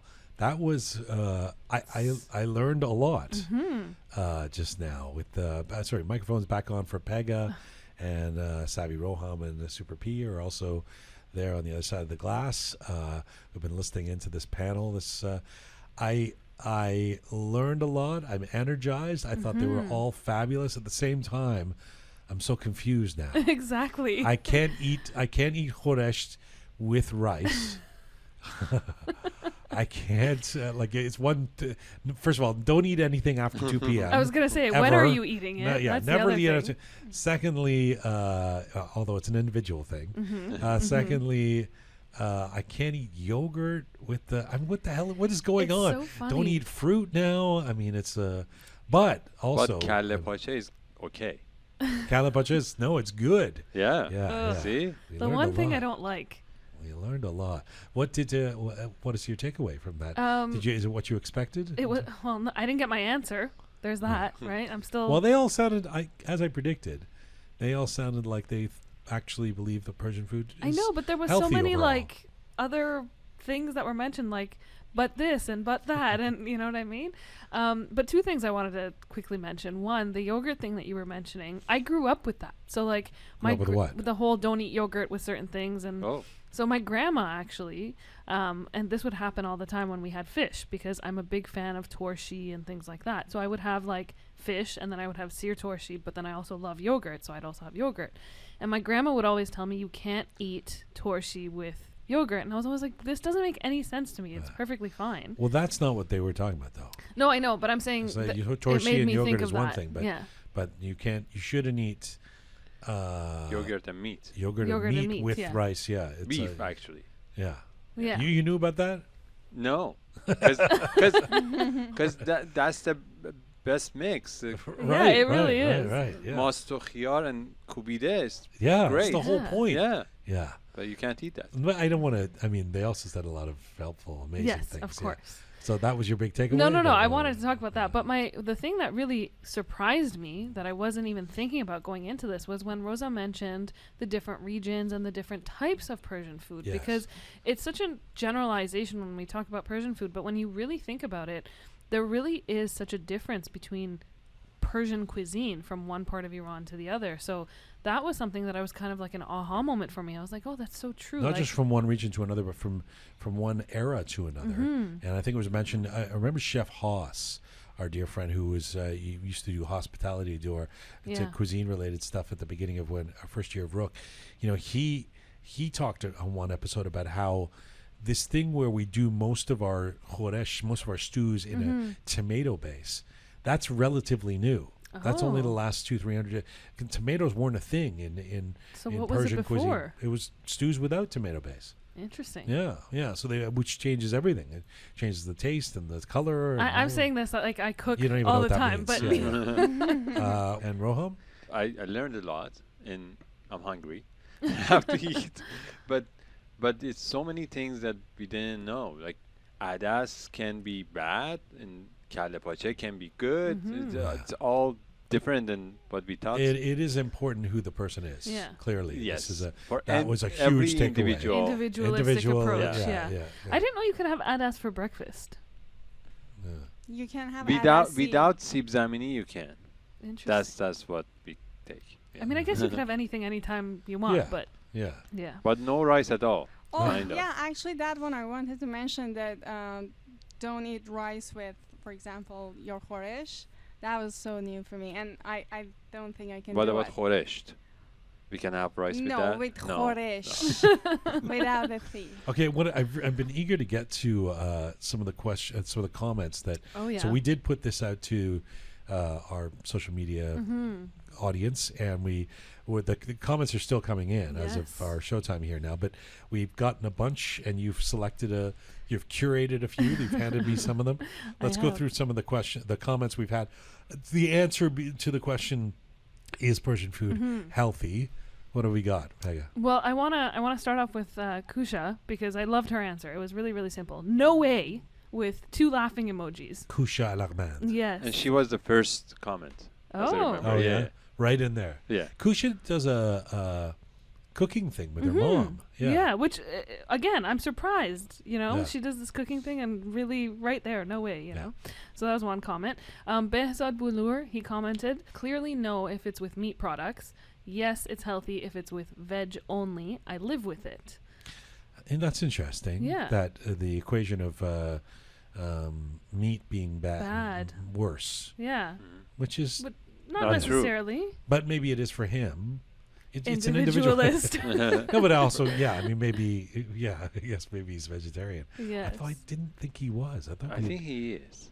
thought I'd gone to dinner with him and we had anyway. Well, okay. What else? Part-time vegetarian, perhaps. Thank you, Behzad and Kusha, for weighing in. Yeah. Yes. Then we have Fred Parvane.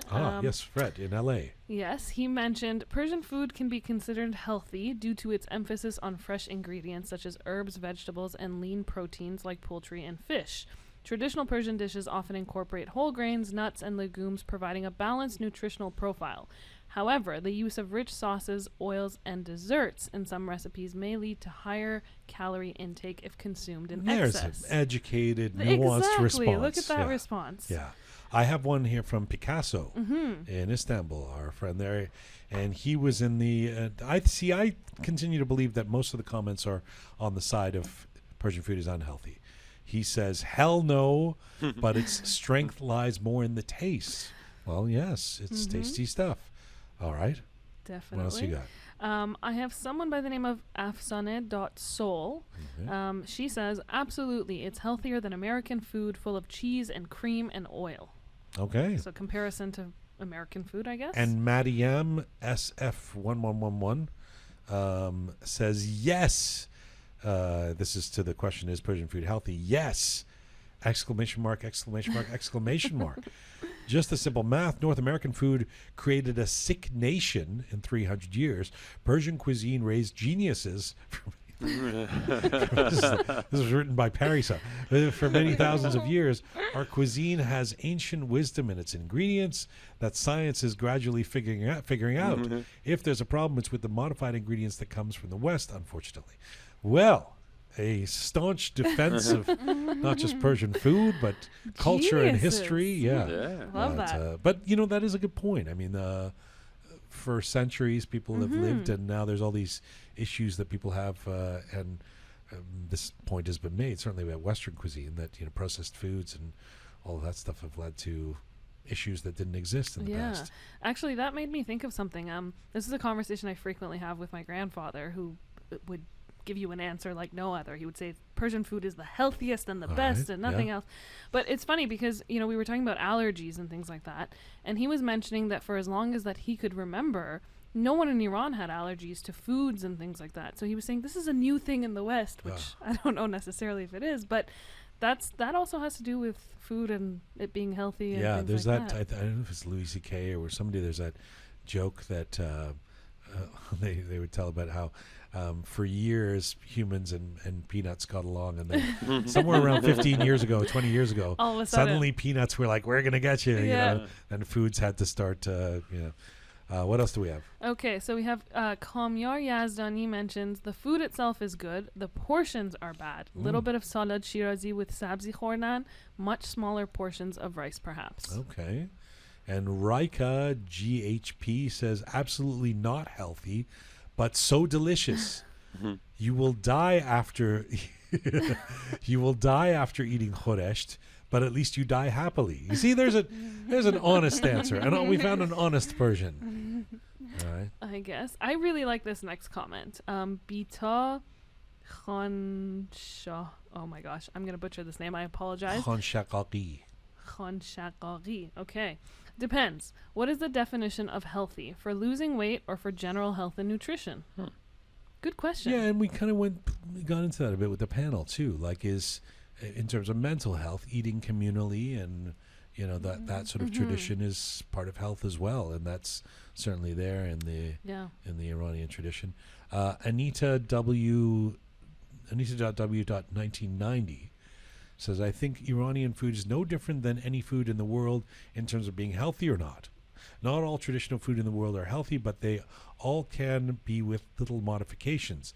If you use less oil and salt in Iranian food and add more fresh vegetables to it and simply don't overcook them, they will be more healthy. I eat Iranian food twice a week, kebab with no oil, but I definitely cook Iranian food for my guests. Kebab with no oil. Yeah, how does that work? Well, I guess if you were to grill it, you could, I mean, Doable, I guess. it's possible. Yeah, you're still, And then one last comment that we curated.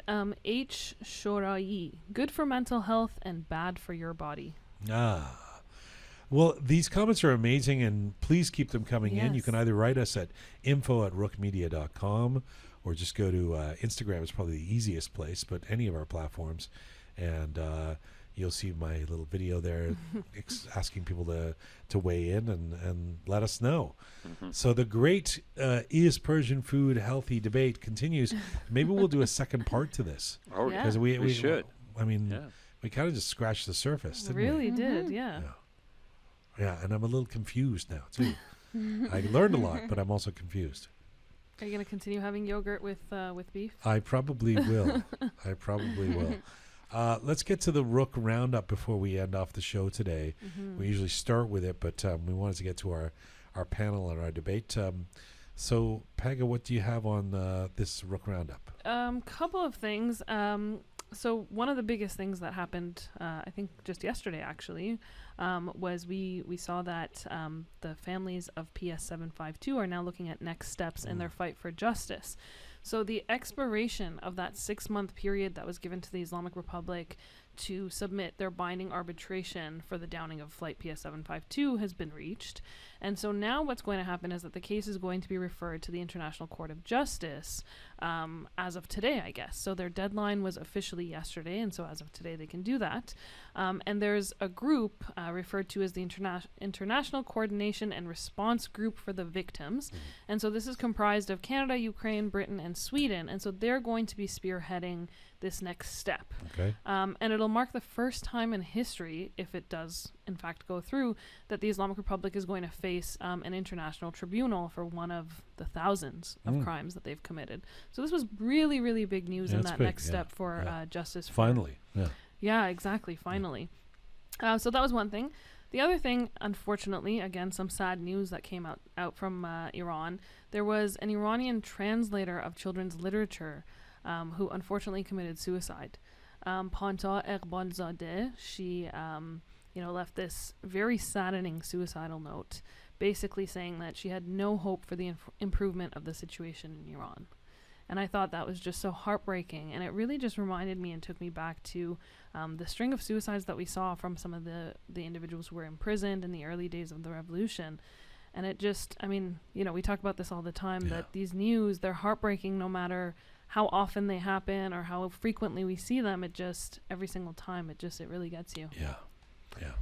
And then, of course, the Robert Malley was the other thing which we chatted about a little bit at the top of the show. Again, we have to see what the story is with Robert Malley, the U.S. Special Envoy to Iran for the last little while, most importantly over the last year, when the uprising has been happening in Iran and people have been asking the U.S. administration to take a stronger stance, and he being the target of a lot of discussion and chants, actually at rallies, screaming his name out, and not in a positive way.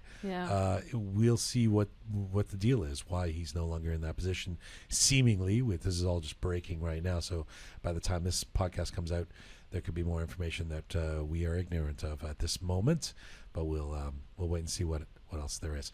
Anything else you got? Actually, just going back to PS 752, there is an event that's being held. So the Association of Families from PS 752 are holding a rally and an online kind of forum. So this is going to take place on July 5th. The rally is going to be online. It's going to be through all of their social media platforms from 1 p.m. to 4:30 p.m. Eastern. Next Wednesday. And then in Toronto here at 5 o'clock, they're going to gather at Mel Lastman for an in-person rally. So just one of the things that are happening. Okay. And I know we talked about some events today. Just so happens that these events are more local, I guess. Okay. There's another event I wanted to mention. There's a play that's currently being shown or is on stage. It's called The 1001st Night. Yes. Written by Bahram Beizai and directed by Siavash Shabanpour. Yes.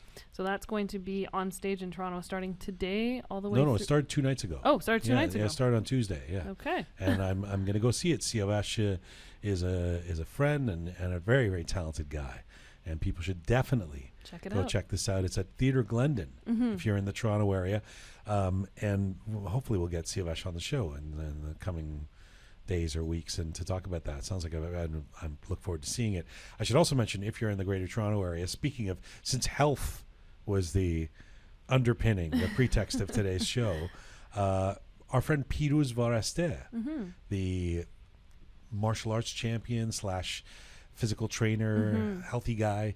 You remember when he was on last year, a couple of years ago, he was doing this health challenge where people would get up early with him and go for 5 a.m. or something like right? that. Yeah. And for 21 days, you do something. And anyway, all the information is on his social media. Okay. He's starting it again this year. For if you're in the Greater Toronto area and you want to be part of this, I might actually go out and join them in the morning for some of this workout stuff, health stuff, before I eat my khoresh de kadu. Before 2 p.m. Before 2 p.m. Yeah. Piruz Vareste. Look for him on social media and check all that out. Thanks to our panel guests this week. And this is Full Time for Rook for today. All right. Remember, for all things Rook related, you just have to go to our website, rookmedia.com. You can see back episodes, our Rook Funnies, our videos, all of our different programming, rookmedia.com. You can also become a patron by pressing the Support Us button. Thanks to the amazing team who put this show together.